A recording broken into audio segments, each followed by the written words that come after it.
Assalamualaikum warahmatullahi wabarakatuh. Berjumpa lagi dengan saya, Mr. L.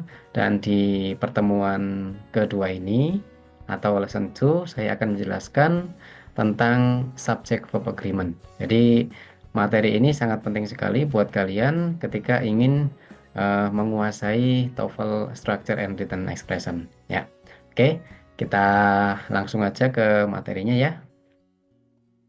Oke, teman-teman, bisa kita lihat di sini yang pada materi pertama itu kita harus mengenali kalimat ya dan kita mencari verbnya. Sekarang yang kedua adalah subject verb agreement atau kecocokan subjek dan verbnya. Nah, ini juga nggak eh, terlepas dari ini ya, yang pertama ini. Oke, jadi subjek dan verb itu harus cocok. Kalau subjeknya tunggal, verbnya juga harus tunggal. Kalau subjeknya jamak, verbnya juga harus jamak. Contoh di sini, a tree needs water atau trees need water. Seperti itu. Oke, kita ke materinya sini ya. Nah, ini ya. Ya. Jadi intinya di sini adalah yang pertama, kita baca ya. If a subject is singular, the verb must be singular. If the subject is plural, the verb must be plural as well. Seperti itu.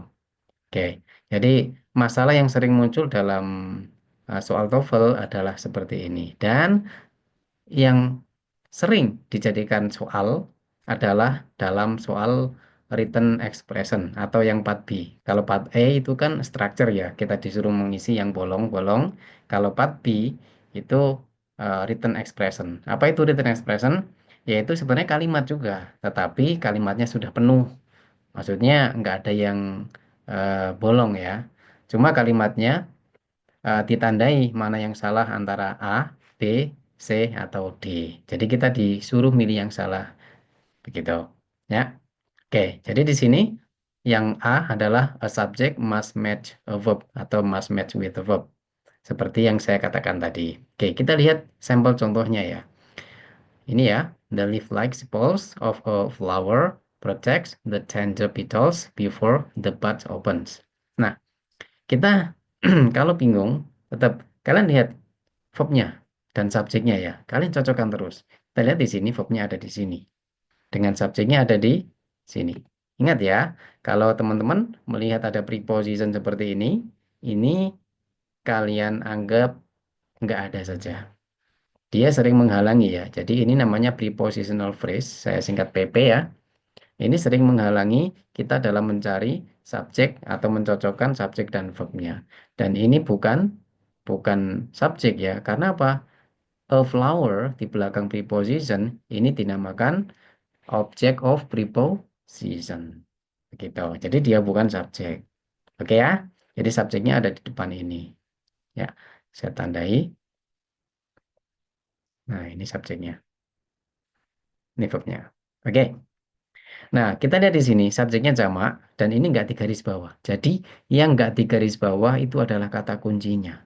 Ya, kata kunci maksudnya apa? Ya, ini adalah keywordnya di sini. Nah, ini subjeknya. Kalau subjeknya nggak digaris bawah, udah pasti dia adalah benar. Nah, yang salah yang mana?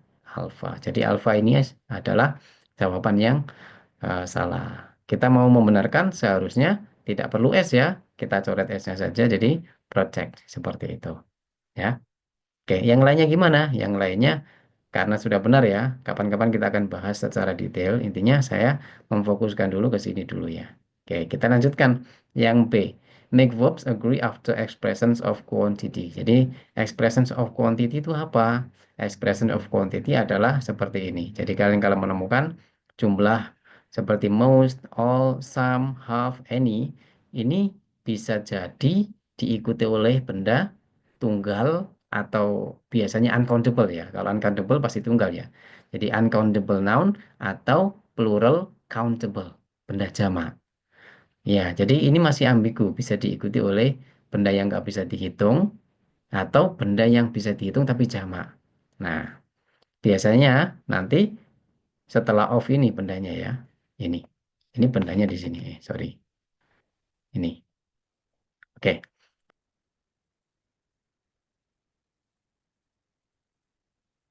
teman-teman bisa lihat ini ya, di nomor 5 ini, indefinite quantity, ya sama dengan tadi ya. Jadi ada berapa? Ada some, many, much, tapi kita fokus kepada ini ya, all, most, some, several, any, none, have. Ini semua nanti ketika di depan dia akan jadi subjek ya. Nah, subjek ini nantinya punya verb. Verbnya bisa jamak yaitu are, verbnya bisa tunggal yaitu is. Ya. Nah, kita tahu dari mana? Nah, kita lihat ada benda di belakang of. Benda di belakang of ini menandakan bahwa bendanya itu jamak atau uncountable. Contoh, all of the trees, kita menggunakan are. Kenapa? Karena all ini adalah semua, yaitu semua dari pohon tersebut. Tapi kalau all of the air is. Kenapa? Karena air ini adalah uncountable. Jadi kalau uncountable noun, kita anggap sebagai benda tunggal.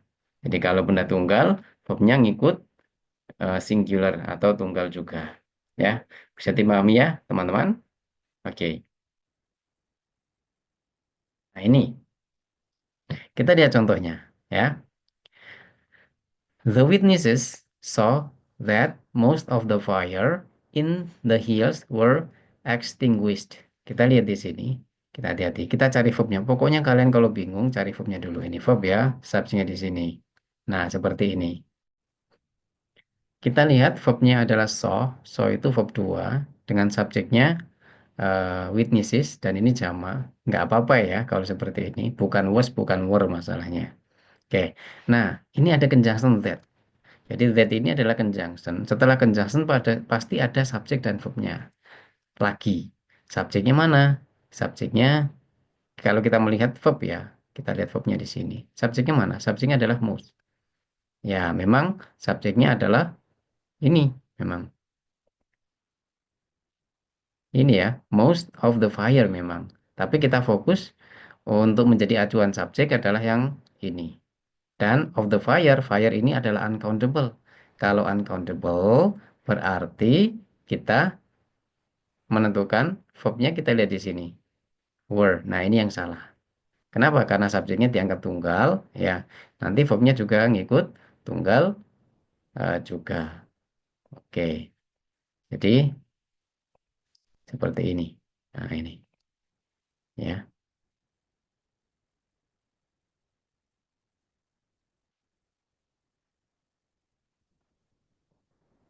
Oke ya, bisa? Tuh. Jadi jawabannya adalah C yang salah. Kita ganti dengan apa? Kita ganti dengan was. Ini. Ya. Jadi kalau kalian menemukan ada preposition seperti ini diikuti noun, ini namanya prepositional phrase. Lewati saja ya, karena itu bukan subjek, nggak penting. Sekarang kita ke bagian C ya. Make verbs agree after certain words. Nah, kata-kata tertentu seperti kalian kalau menemukan some, any, no, every, ya. Seperti someone, somebody, something, anyone, anybody, anything, no one, nobody, nothing, everyone, everybody, everything, atau every yang diikuti singular noun pasti ya, pasti singular ya. Jadi kalau ketemu dengan every atau each pasti diikuti singular noun. Nanti verbnya juga ngikut singular atau tunggal. Contoh, kita lihat di sini ya, nothing. Ini subjeknya, nothing. Dia punya verb di mana? Dia punya verb di sini. Kalian akan ketemu dengan prepositional phrase yang nggak berguna. Bahasanya gitu ya. Ini nggak penting ini. Nah, ini kita bisa skip semua ini ya. Nah, gini. Jadi, ternyata subjeknya di sini punya verb di sini. Kita lihat. Nah, karena subjeknya nothing, dianggap tunggal, verbnya juga harus tunggal. Kita ganti dengan apa? Kita ganti dengan has. Oke, seperti itu. Lanjut, yang D. Make verbs agree after determiners. Ya, cara bacanya determiners ya, bukan determiner. Oke, nah di sini quantity. atau modifier. Kalau teman-teman tadi ya ketemu dengan each atau every, pasti diikuti singular noun. Dan verbnya pasti singular juga. Contoh, an official test is. Jadi verbnya adalah is dengan subjeknya adalah test ini. Oke, lanjut ya. Many, a number, few, fewer, dan seterusnya. Ini dianggap plural. Nanti verbnya pasti jamak. Dan verbnya harus ngikut jamak juga. Nah, contohnya, a number of teachers, verbnya are. Pasti gini. Various methods are. Oke. Nah, lanjut. Kalau ketemu dengan much, ini sebagai determinernya ya, atau adjektif di depannya. Jadi much, amount, little, less, least. Nanti, sorry, apa? Bendanya pasti uncountable. Kalau bendanya uncountable, verbnya jadi singular. Ya, contoh, much ini adalah determinernya. Information adalah bendanya. Jadi much information is ini verbnya. Jadi kalau teman-teman tahu istilah head dan modifier, ini adalah modifiernya, sedangkan information adalah headnya. Much itu adjektifnya. Modifier ya adjektif ya di sini. Dan ini adalah eh, noun yang menjadi headnya. Oke, begitu. Contoh di sini, a factor in the formation of desserts are. Jadi kita lihat subjeknya ada di factor, verbnya ada di are. Nah, udah langsung ketemu. Jadi are ini adalah verbnya. Kita ganti dengan apa? Kita ganti dengan is karena subjeknya tunggal. Ya, hindari prepositional phrase. Ada dua PP yang tidak berguna. Oke, seperti itu. Mudah bukan? Oke, kita lanjutin di sini yang E. Ya, make verbs agree after irregular plural nouns. Jadi ada benda jamak yang tidak beraturan. Contoh man jadi main, food jadi feed, ox jadi oxen dan seterusnya. Teman-teman bisa lihat di sini ya sekilas, bisa di post ya. Videonya bisa di post, bisa lihat sini. Oke. Nah, oke kalau sudah kita lanjut. Contohnya gini. The 32 foot of adults humans have. Oke. Ada tooth, ada have yang sama-sama ditanyakan. Nah, kalau seperti ini gimana? Kita lihat ada kata kunci jumlah. Jadi modifier atau number di sini menandakan jamak 32. Nah, ada tooth, ada have yang ditanyakan dua-duanya dan subjeknya atau verbnya yang salah. Nah, ada kata kunci 32, yaitu 32. Berarti yang salah adalah yang alfa. Kenapa? Karena 32 itu pasti diikuti benda jamak, yaitu teeth. Ini. Oke, kita ganti dengan teeth. Dan C di sini dianggap sudah benar. Gitu ya. Nah, begini. Jadi jawabannya mudah bukan? Oke. Nah, sekarang kita ke exercise ya. Baik, boleh banget kita. Memang kan ada. Belum pun kan mau.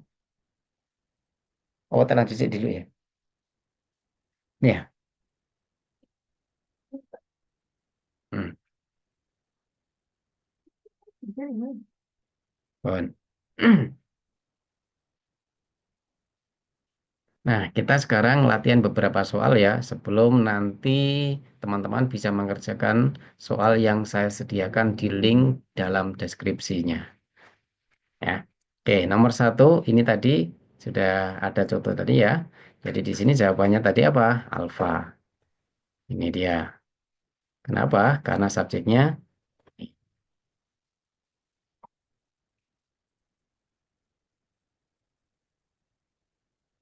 seperti ini ya. Nomor dua, the age of aquatic fossils are determined by ini ya. Nah, kita lihat. Pokoknya kalian cari verbnya dulu aja kalau bingung ya. Dengan cocokan subjeknya. Nah, kita lihat ya. Subjeknya apa? Tunggal kan? Verbnya ini are. Nah, ini yang salah alpha ini. Harusnya is. Jadi prepositional phrase nggak penting ya. Oke, bisa. Nomor 3 kita lihat. The narrow passage between an island and the mainland shore frequently produce whirlpools. Kita lihat, kita lihat verbnya ya. Oh, nggak ada ya. Nah, ini verbnya di sini. Ya, subjeknya mana? Subjeknya sebenarnya ada di sini. Ini subjeknya. Nah, yang membuat kita kehilangan jejak untuk memasangkan subjek dan verbnya adalah between. Ini kan PP. Nah, PP kalau nggak ditanyakan, nggak perlu diperhatikan. Ya, karena memang kalau N ini udah benar. Kenapa? Dia menghubungkan antara island dan the mainland shore. Ya kan? Dia sudah benar. Itu. Lalu narrow, narrow ini adjektif. Dia modifier atau penjelas dari passage. Benar kan? Gitu. Jadi kalau kapan-kapan ya kita bahas lebih jelasnya. Atau di video yang lainnya yang dulu-dulu ada. Nah, ini modifier, ini headnya. Begitu ya. Ini conjunction yang menghubungkan antara noun phrase dengan noun phrase. Nah, benar kan? Nah, produce ini jamak verbnya. Jadi plural verb. Nah, plural verb, tapi kita lihat passage ini nggak digaris bawah kan? Yang nggak digaris bawah pasti menjadi kata kunci. Nah, jawabannya D ya. Delta. Delta ini kita ganti apa? Tunggal. Produces karena subjeknya passage tunggal. Bisa. Oke, gitu. Oke. Kita ke nomor 4. Nah, ini tadi sudah ya. Kita lihat ini verbnya, ini subjeknya. Jadi ini kita ini gini. Oke, gampang pokoknya. Nah, ini kita coret aja seperti tadi ya. Nah, sekarang ke nomor 5 terakhir. The wings of a penguin functions like the fins of a fish, propelling the boat efficiently through the water. Kita cari subjeknya, kita temukan di sini. Kita cari verbnya functions. Ini verb ya. Oke, jadi subjeknya di sini, verbnya di sini. Yang nggak digaris bawah menjadi kata kunci. Berarti kata kunci the wings jamak menyalahkan verbnya functions tunggal. Gimana pembenarannya? Function tanpa S. Karena subjeknya jamak, verbnya juga harus jamak. Dan kita harus skip PP yang mengganggu ini ya. Gitu. Oke, teman-teman. Nah, teman-teman, itulah tadi cara mengerjakan soal TOEFL tentang subject and verb agreement di lesson 2. Ya, kalian bisa mengerjakan latihan sendiri dengan link yang saya sediakan di deskripsi di bawah video ini ya. Oke, teman-teman, semoga bermanfaat. Sampai di sini dulu. Sampai jumpa di lesson yang ketiga. Oke, assalamualaikum warahmatullahi wabarakatuh. Sampai jumpa.